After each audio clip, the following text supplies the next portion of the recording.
All right. Well, speaking of taking over the ring, the Trampoline Cowboys were up next as Jungle Boy took on Brian Cage.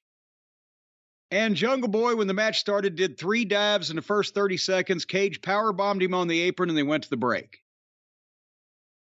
And they came back, and they were going back and forth. And it was every indie wrestling match ever. They did a bunch of moves to each other. Cage, a reckless buckle bomb and F5 for a 2 count.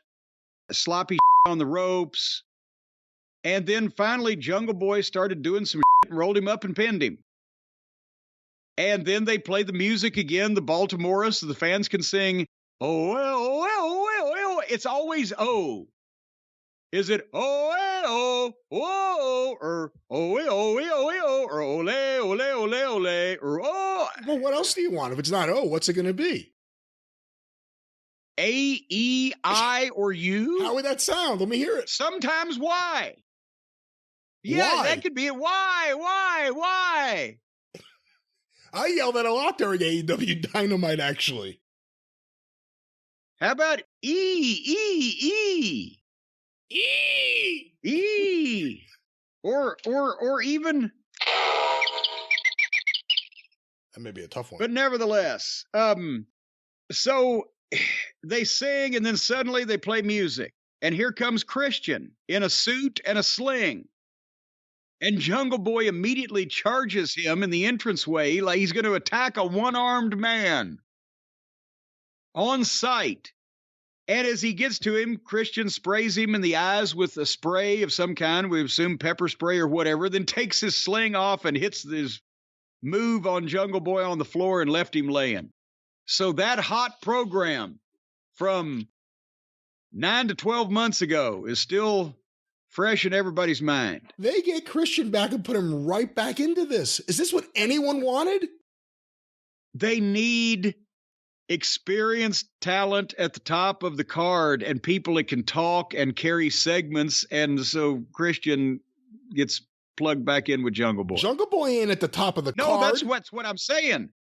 He might be at the top of the car. Yeah, he's going to sit in one of those little kid seats, the car seats. He'll be at the top, strapped in, possibly waving at people through the moonroof. Brian Cage, he really does remind me of a male cheerleader. He looks like a monster, but everything just looks so like soft and fun. You know, like yeah. I could just see him doing cartwheels and smiling while he does them. He looks like a monster. He's got whatever he's injecting, it's doing the job.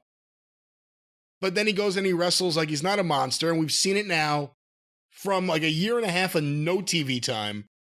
All of a sudden he's been on TV like, what, 5 out of the last 8 weeks? Yeah, and ain't any better. Not a lick better. And ain't any more over.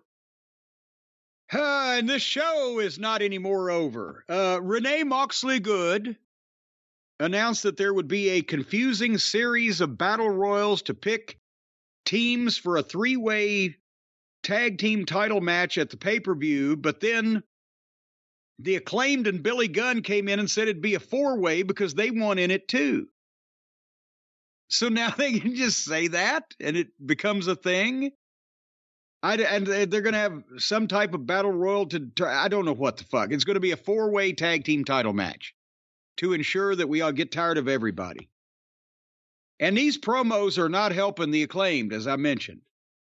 And then that's the place where they put the comedy segment with the Buckaroos and Don Fallis and Harpo and Knock It Off, talking about the NBA Finals and Top Flight and AR Fox or MR Wangs or LIB or whatever his name is, come in and challenge for a rematch of the match they already had on this the Friday Night Rampage show that nobody... And they did some childish repartee about balls.